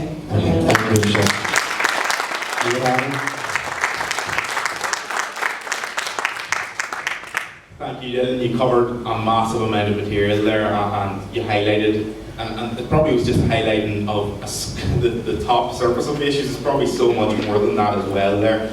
At the minute, devolved matters are being decided by Westminster, so what I would do is I would, through amendments to bills in Westminster and proposing legislation, I would try to solve as many of those issues as I could, including bringing through that stalled legislation and amendments that you've mentioned. You've highlighted how bad it is now, and it's getting worse. It is, without a doubt. We can see that it's starting to stack up and it's getting worse. It doesn't have to be that way. We don't have to have a healthcare system that's on its knees. We don't have to have education struggling. I'm a teacher, I know all about how tough it is in education at the minute. The economy, we don't have to be in a case where the economy is struggling without guidance. It can be better. The NHS is one of the greatest things in the world. Just a bit of love and care and back to full health. Education, our schools do fabulous things in the current conditions. Imagine what they could do if they're properly funded and looked after. In terms of our economy, if we had proper planning and judgment for the future, we could be building that as well. But we have to vote for better. If we keep voting for the same parties, we're going to get the same results again and again. And that's what a vote for the SDLP does. It sends a message that we want better and that we can have better. And every vote for ourselves sends that. In regards to Stormont, we proposed a reform of the petition of concern, the blocking mechanism. We wanted to reform it, and that would actually ease all the blockages and get all the legislation through that is causing issues and tension at the minute, and it would allow the parties to save their face as well, because they're not submitting to each other and they're not having to score one over each other. It solves that issue and those blockages around Irish language and other problems as well. We also need to bring Stormont back to the original premise of the Good Friday Agreement. Hindsight's a wonderful thing, and we can see that St Andrews has failed us, the St Andrews Agreement. We need to go back to the original part of it. You also mentioned about the not taking of minutes. Stormont fell very quickly whenever there was an opposition, because there was actually someone holding account. It didn't work when 100 odd out of 100 MPs or MLAs were in thinking, yeah, you need to have opposition to have accountability. That's just a fact of life, and that's how government works. You need to have effective opposition and effective government. And the SDLP, Ulster Unionist Alliance and others provided that in our time there as well. And yes, Michelle's saying that a United Ireland's the way forward and it would solve all our issues. I aspire towards it, but it can't just be a United Ireland, it needs to be a new Ireland. We need to look at everything on a totally new level, because if we just stopped and worked on to the south today, we'd still have all the same problems, we'd still have all the same issues. In the most part, we need to find ways to fix them, and we need to plan. We need to look at ways to develop an all-Ireland NHS. How do we merge our education systems? How do we do all that? So yes, it may help, but it's not the answer we need now, because we still have those problems. Okay, I'm just conscious of the fact that we still have one more presentation, and both Michelle and Alan, who have been very good to come here tonight, do need to go to another engagement. It takes the Holland up here for 10 o'clock, isn't that right, Michelle? I'm going to take one question just from the floor, if we could have one hand up here. I just want to ask Alan, as he talked about United Ireland and aspiring towards that, does your party have a plan for United Ireland? Yeah, Straight away. yeah, so we actually proposed the recreation of the All-Ireland Forum to begin to discuss these issues, because they have to be discussed. And the only way we can do it is through discussion. It won't happen if we don't have that, and we propose that with the Irish government to start that plan. No party has a plan at the minute, Well, I think for ourselves, but that's our discussion. Being as a 32 county party probably has a very valid plan. Okay. They haven't shared it. We're going to go back to Dylan here now, who had asked the original question. Dylan. Thanks very much. I'll not take 20 minutes this time, I'll keep it brief, because I'm going to the same place as yourselves. The only thing I would say is I understand the context. This is a very complicated question. I understand the work that Martin McGuinness did in building relationships. I understand the complexities. I acknowledge the fact that you were here and the disappointment about not having representatives in relation to other communities. However, what disappoints me greatly is that the initial response straight away, Michelle, was to refer to one of the particular issues, and I respect your desires as an Irish Republican in order to always call for unity at the first call. One of the issues that we have in Northern Ireland in trying to actually resolve the issues we have in order to have the discussions that we need to have is because communities are responding in fear, and are responding out of a sense of not being heard and not being listened to. And that issue of fear and that issue of communities feeling like they are getting things taken away from them is breeding a real sense of building walls around themselves. And until we learn to understand that, until we learn to actually discuss with communities, as indeed I agree Martin McGuinness learned to do, and that has fractured then as the Assembly has moved on and as we moved away from the essence of the Good Friday Agreement. And it's unfortunate that I think you ended up responding in exactly that way, because that was the first call, and not about how you build relationships across communities. We're just going to let Michelle speak briefly on that point, and we're going to move on to the last presentation. Yeah, I mean, Dylan, when you gave your presentation, I think it just highlighted how this place has failed us all. I said earlier, it had failed working class loyalists as well as working class nationalists, and the difficulty I have is that the fear that you've talked about has been stoked up recently. Arlene Foster and Nigel Dodds met with the UDA and the UVF, and within hours of that, they were making threats. They're making threats to John Finucane, and the campaign against him in North Belfast has been terrible. So there's been a lack of leadership, there's been a lack of accountability, there has been an awful vacuum in political generosity in this place. We had a deal last February. We were it wasn't a brilliant deal, but we had a deal. And again, the DUP took it back to the Orange Order and to the UDA, and they left the pitch. So this is what we're up against. We are prepared to work on behalf, and I have a track record that is second to none for over 20 years in working for every single person in my constituency, in working for every farmer, regardless of where they were from when I was Agriculture Minister. But that has never been reciprocated, Dylan, and that's one of the problems, and therefore that's why I made the point. This place hasn't worked in all of my life. I don't know if you got another 100 years, could they make it work? It would certainly need to see change in attitude, and people should stop stoking up fear and resentment, because none of us can build the future while they continue to do that.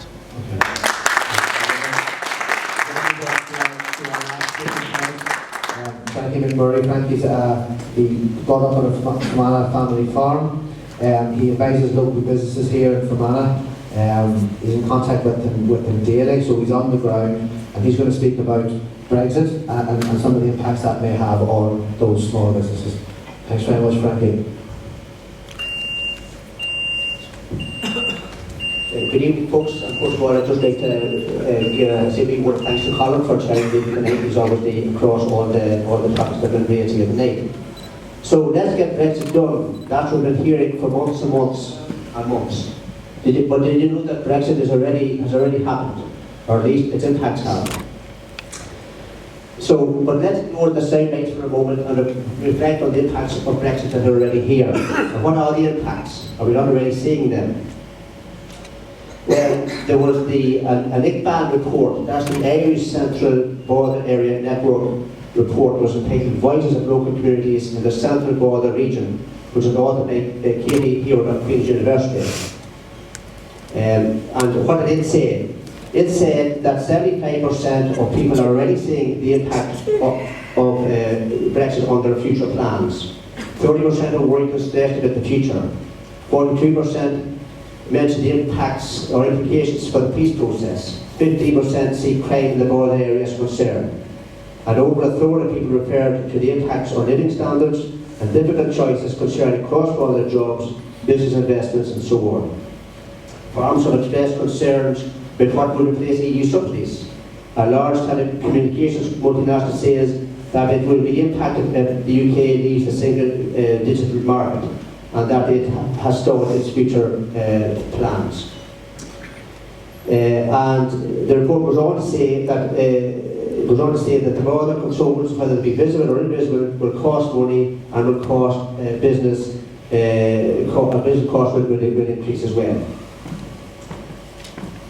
So the bottom line is that for the local business community, this leads to a kind of paralysis in their normal business decision making. Now, what have the costs been so far? Well, there have been many costs of businesses have been told ad nauseum for the last year to be Brexit friendly, and to have systems and procedures in place for an undefined deal or a no deal Brexit, which may never happen. Now, what have been the benefits so far? Well, I would venture to say few and far between, if any at all. So, thinking about the old field here, when a client comes looking for financial advice, candidates, if you were their financial advisor, how would you advise the client? So let's take an example of, say, a husband and wife who are coming back from England to live in Ireland, and they want to set up a cruiser hire company. Would you advise them to set up in Benelec, here in the north, or in Belfast? Or a haulage company that was wanting to expand cross-border, or wanting to purchase lorries and hire extra staff? Would you be supportive of them, or would you sort of say to them, wait and see how Brexit pans out? Or the local dairy farmer who wants to put in a new parlour and invest in it, but his milk is processed in Virginia. And I had a recent conversation with a local bank manager, and I sort of said, just as part of the conversation, was he busy at the minute? And he says, no, they're not busy at the minute. And it's not because the banks don't want to lend money, nobody's looking to borrow money. So what else did the ICBAN report say? It talked about the future and how the future should be funded and what the respondents wanted. And 25% of respondents said the funding for transport and roads was important. 20% said healthcare, hospitals, cancer treatment, and others said that the views of people in Fermanagh were being ignored. And being from the area that we're in here, 70% said that they did not want a hard border. And that includes both people that voted to remain and people that voted to leave. So instead what we want, and they also said that what they want instead is a solution that is based on everyone working together, putting political positions aside. And all this Brexit drama will impact mostly on the young people and on their futures. The young people have said in this report for ICBAN that the young people they say that whenever they, that's us, are putting the ball in place, just think of everyone that's going about their daily lives, going back and forth across the border, and that applies to businesses as well. And to the question, so if the situation is still so uncertain, how candidates would you advise that cruiser company who want to locate here in the Air Shannon waterway, where would you advise them to locate? Or to say the haulage company that want to borrow money from the bank and hire extra staff and so on, what would you say to them? Go and take that risk, or just wait till the Brexit just settles? Or the example of the dairy farmer. What should he do if his milk is going across the border? And going back then to the different deals that are offered at the minute, there's the deals we have are Remain, we have Leave and No deal, we have Boris's deal, we have Northern Coal, we have a new deal that Jeremy Corbyn may negotiate. And there are other options as well, such as a customs union and a common market 2.0 deal. The customs union deal, which was the basis of the motion that went to Westminster, said that any Brexit deal should include as a minimum a commitment to negotiate a permanent and comprehensive UK-wide customs union with the EU. And the Common Market 2.0 deal, or motion, was that the UK would be a member of the European Free Trade Association and the European Economic Area, allowing continued participation in the single market and a comprehensive customs arrangement with the EU, which would remain in place until the agreement for a wider trade deal was guaranteed, or that was put in place, and would guarantee a frictionless border in Ireland. Okay, so I'll go to Alan first, and I'll give him the microphone. So was it Fermanagh or Belturban? Alan, choose.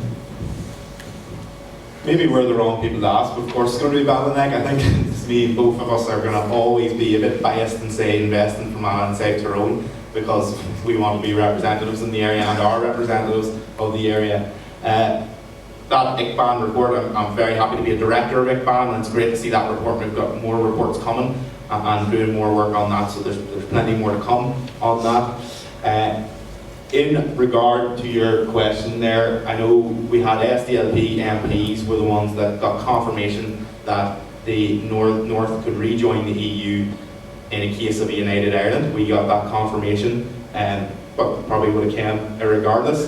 But no deal, no deal is a good deal, really, if you know what I mean. There's no deal that will ever be good for us here.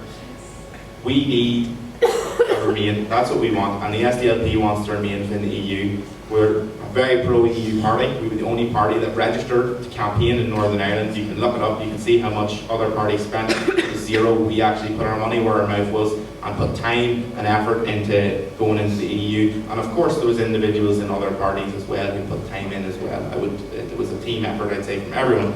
And John there as well, so obviously put in effort, I would say, being a belief man. Ultimately, the SDLP's position as well is we need to bank the backstop. That is the bare minimum. We need to get that before we talk about anything else.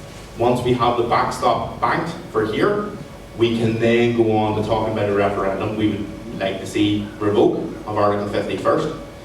And then, if we couldn't get that in a referendum, and the reason why it's important to have the backstop banked, as you're probably well aware, is that you could get England and Wales voting to leave again, which could pull us out. I'd hope they wouldn't, but we have to have the backstop as the backstop as the backup plan.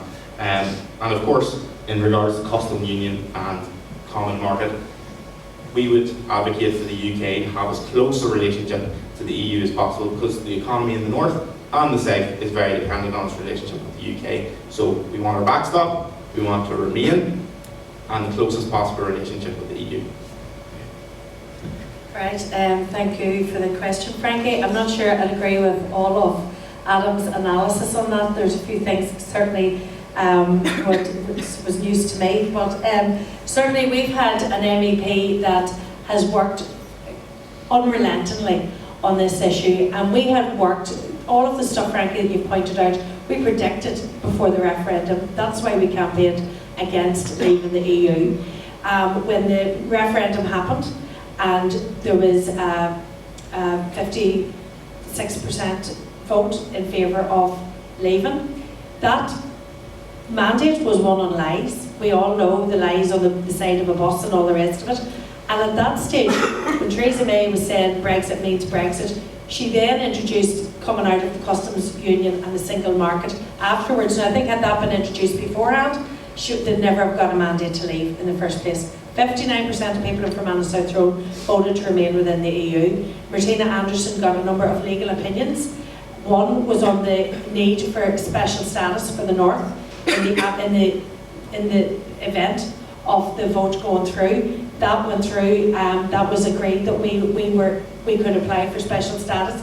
We didn't care what it was called, but something had to reflect the fact that we're on the island of Ireland with an EU member state. She also produced another number of documents, primarily about rights and about how we would be affected post-Brexit. We campaigned hard for the Taoiseach, Leo Varadkar, to give the extra seats that were coming into the Irish equation to ensure that they remained. There were 2 additional seats in the North, and that we should have benefited from those, and we felt that we should have still had a voice in Europe. We recognise, and we've dealt with, I know myself and Sean Lynch have met a number of businesses in Fermanagh, including the Quinn Group. There are 700 jobs that could go like that. Western Brand and other businesses who maybe have primary processing in the south and secondary processing in the north. We recognise the challenges, whether it's tariffs, whether it's checks on the border, whether it's customs. There are going to be a non-mitigated catastrophe for us in the north of Ireland. So we have rallied hard against Brexit. We have actually used our influence really where it matters on this one. So it's not just in Dublin or London, but in Brussels and Washington. And today, the House of Representatives voted on a resolution reaffirming support for the Good Friday Agreement. And that bipartisan bill urges Britain and Europe to ensure that any Brexit deal doesn't threaten the peace on the island of Ireland, and it strongly opposes the reintroduction of a hard border. That's vitally important. Our friends in the United States have worked with us to get this bill. It also stipulates that any post-Brexit trade deal strictly adheres to the obligations of the Good Friday Agreement. So that was vitally important. Our work with the EU 27, crucially important as well. There is no such thing as a good Brexit for the island of Ireland. Every single person is going to be affected by it. And the irony is, if 100% of people in the north had voted to remain, our numbers are so small that England would have wiped that out anyway. So in terms of the question, should there be a people's vote and what should be the choice? I very much believe that if there is a second vote, that here in the north of Ireland, people should be given the choice to vote which union they want to remain part of, the EU or Britain, because at the end of the day, this issue has really focused minds, and people who may have had a constitutional position previously around being part of the union with Britain now recognise that their future is best served within the EU and within a new Ireland. So I believe that we need a separate question on our ballot paper. It's not good enough to ask people, do you want to leave or remain? We have to have the option that we can remain in the EU if Britain, and there's a very good chance if there is a second vote, that Britain will still vote leave. We need to ensure that we're not collateral damage in that scenario.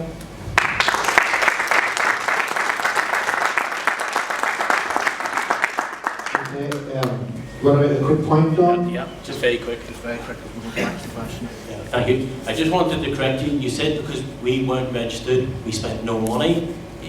I'm not saying you're a liar, I'm just saying you just don't know what you're talking about.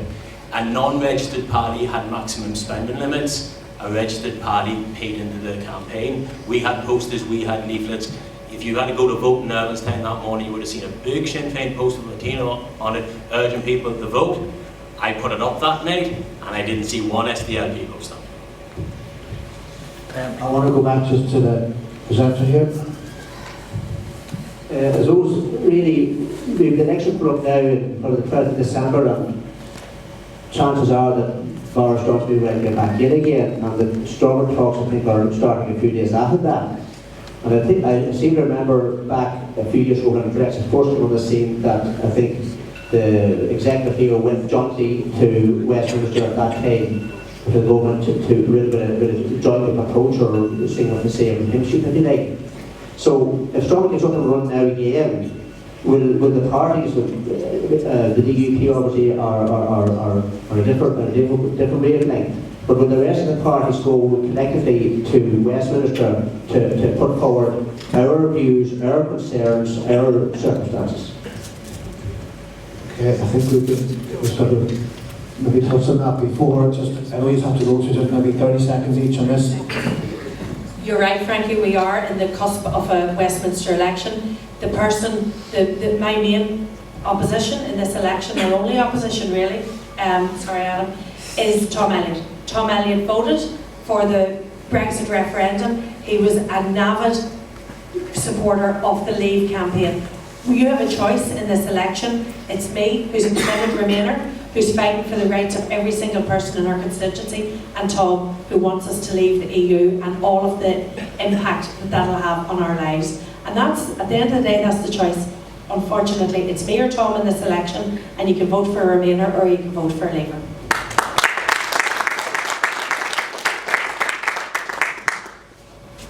Great question, Frank, and I will answer it for you.